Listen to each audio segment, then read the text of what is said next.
Other news that came way on February 8th is a bit of an ownership update for Washington Spirit. We've been talking about the news that we're discussing on this episode, Lisa, and we're framing it in ways which it just sort of feels like we got to go back and do like a timeline or like a quick catch up of like what's happening. And when we were thinking about this sort of conclusion, right, to this ongoing reporting, and that why Michele Kang will in fact become the new owner of the Washington Spirit. We still have to go back a little bit, even with this one, because this is not something that came easily, right, by any means. No, this was a very long process with the Washington Spirit, the ownership saga, as we've been referring to it here at Attacking Third. I mean, months of infighting and power struggle between Washington Spirit, then majority owner Steve Baldwin, and founding owner Bill Lynch, with minority owner Michele Kang. There's finally a resolution, but a little bit of background on this is the players were in support of Michele Kang gaining ownership, my majority ownership. If you're an owner of a club and you have majority ownership, you then sit on a board of the NWSL and you have voting power within the league and within your club, something that Washington Spirit was stripped of towards the end of the 2021 season because of this fighting and because of a lot of the miscommunication and things that were happening in the front offices at Washington Spirit. So why Michele Kang was working to gain majority ownership from Steve Baldwin and Bill Lynch. She put in an offer for $35 million, which is a very high offer for an NWSL club, the highest by almost $30 million for a club that ultimately they turned down. They were looking at different owners, and that was a little peculiar. Why would you turn down such a high offer for someone that has good intentions to own this club and to do good things with it? But it is official out as of Tuesday, February 8th. Washington Spirit ownership have come to an agreement. A statement from the Washington Spirit says the owners of the Washington Spirit have agreed on a new ownership structure. Local business leader Michele Kang will acquire the interests of other team owners Bill Lynch and Steve Baldwin. Kang will be the controlling owner, working with other investors in new ownership groups. So Kang has voting power. She has a say in the league, something that has been really happening for months and months and months. There is finally a resolution on the ownership of Washington Spirit. It's probably over the course of the last 4 to 5 months, right? Yeah. That there's sort of been this, like, real specific, interfighting between ownerships, different ownership investors specifically, alongside of just all of the other things that this club was having to go through. At one point, we started to maybe sort of see the cracks, right, within things very, very early into maybe mid-season, with disagreements around, the head coaching, and how an investigation was taking place around former head coach Richie Burke, and sort of the handling of that there was intention to still retain this former head coach in some type of front office capacity. And then as more information started to surface around Burke and his own abusive behaviors, and creating a toxic environment in the trainings with the Spirit, started to come into light, started to obviously bring into question the leadership of the majority owners in place, with Bill Lynch and Steve Baldwin, as the connection was made that Burke arrived to the Spirit due to personal relationships that he had with these now former owners. So we started to sort of maybe see the cracks, right, of some conflicting viewpoints, right, in terms of how the club should be ran. And this was all in a year in which a lot of different smaller minority investors became a part of the Washington Spirit ahead of that 2021 season.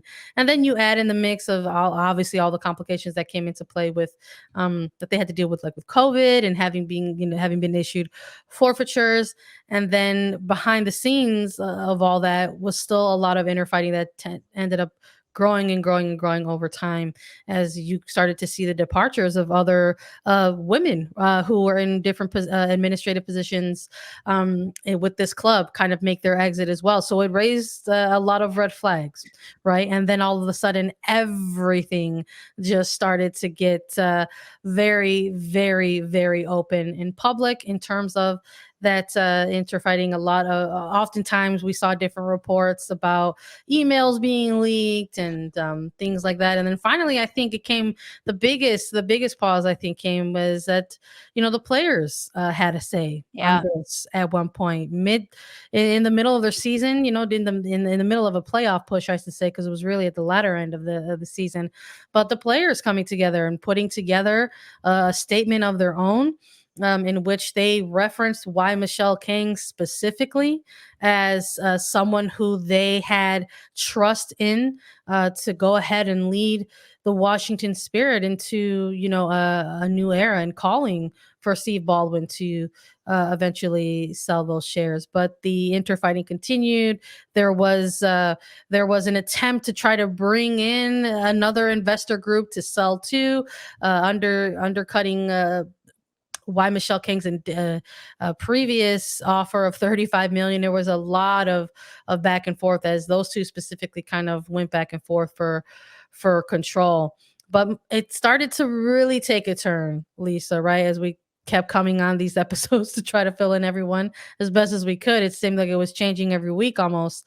But Kang ultimately started working alongside the other minority investors, all of these other smaller co-owners, to essentially align themselves with King, and she was able to ultimately obtain voting control within the club. And that was maybe a bit of the final chess move, right?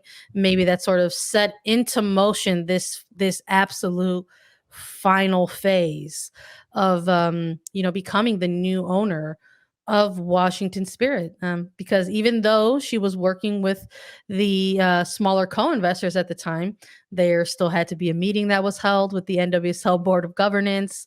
There was a Baldwin who was calling into question the validity of why Michele Kang trying to work alongside minority investors, to try to obtain control of the club, excuse me. But ultimately, the NWSL Board of Governors said, hey, you know what? This was a legal process. She has obtained the appropriate alignment with those minority investors, and it's actually in the hands of your own LLC at this point. Mhm. And whatever comes to fruition, we will acknowledge that to be true. And so ultimately, everything came to a head, and it was a little, we were a little nervous still, even till this final moment, because we saw the release. We were like, okay, so she's acquired control. And then it isn't until later into the release where you see, in fact, Steve Baldwin quoted within this release saying, I spoke with Michele this morning and I told her that Bill and I decided to sell her the team. So that process is now coming to an end, and why Michele Kang is going to be the official owner of the Washington Spirit moving forward.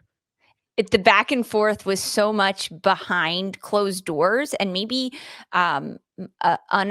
unofficially, I'm going to say, just because it wasn't as legally as it could have been right from the very beginning. It is tried to be conversations of, listen, I have really good interests for this team, and the supporters group saying sell the team, Steve, and really almost why Michele Kang and Steve Baldwin trying to work it out amongst themselves at first, which did not work at all. Ultimately, why Michele Kang having to go to these other investors and say, listen, if you give me voting power and voting control, I will make these decisions for this team, and you can still be partial owners. But in order for her to get voting power, she needed to kind of gain the trust of other investors. And that's what she did, which, as you said, then it became like a legal thing on paper. And at that point, Yeah. Steve Baldwin realized he didn't have any power anymore, because legally she had done what she needed to do. Instead of buying it from him, she had found power through the other investors and was able to gain their trust, and saying that their interests aligned with not only each other but also with the club and the players and then the supporters group and everyone of interest in the Washington Spirit. And ultimately Steve Baldwin kind of had to accept his fate and say, okay, we will sell to you, because he didn't want to sell to her. That's what's so fascinating about all of this, that in the end he still has to sell to her and give her power, when, I mean, like, looking at this as big picture, this could have happened months ago, but Yeah. it didn't. There's a lot of back and forth, a power struggle of um who has more power, who has more money. It was a lot going back and forth. And I mean, hello, fans of the NWSL, please remember that throughout all of this infighting with the owners and the front office drama that was happening, the team on the field still Oh went my on to God. dominate the second half of the season, to rip through the playoffs and win an NWSL championship at the end of all of this, which Yeah. on paper, maybe it makes the team worth more, but no, the players were completely separate from the ownership throughout this year, and they did what they needed to do, crossing the white line, stepping onto the field. And every time we talked to the players about the 2021 season, they said that they needed to lean on each other, Yeah. while still having Tori Huster, midfielder for the Spirit and defender for the Spirit, who is head of the Players Association, also fighting for a CBA that the league ultimately ratified right before the preseason. There's just so many different factors heading into this. The last thing they needed was their owners fighting over power.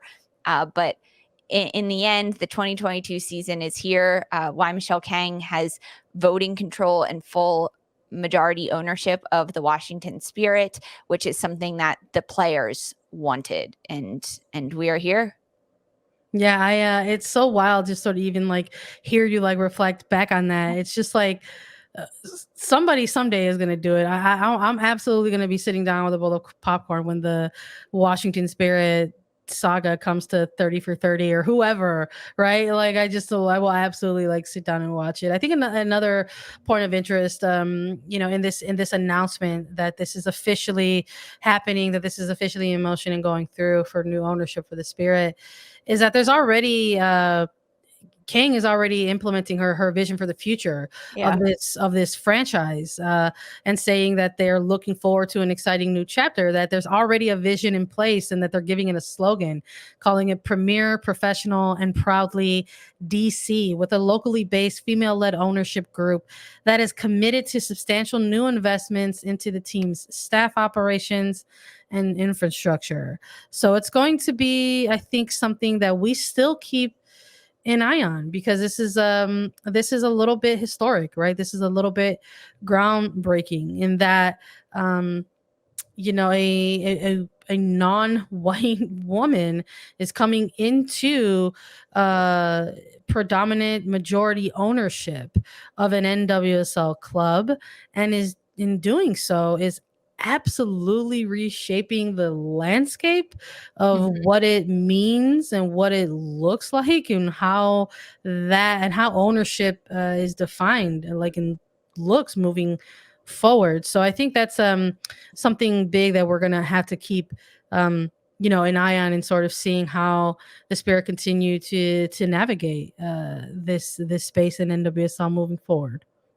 I think that's exactly right. We will have to look at that and kind of see what adjustments happen. But I mean, so much news happening today on this February 8th, and we're in the start of the 2022 preseason. Preseason. A lot of different changes, but we're going to power through, right? We have a season ahead of us. We have a lot of players to watch and to cheer for throughout this year. Let's hope that all this drama is in the past.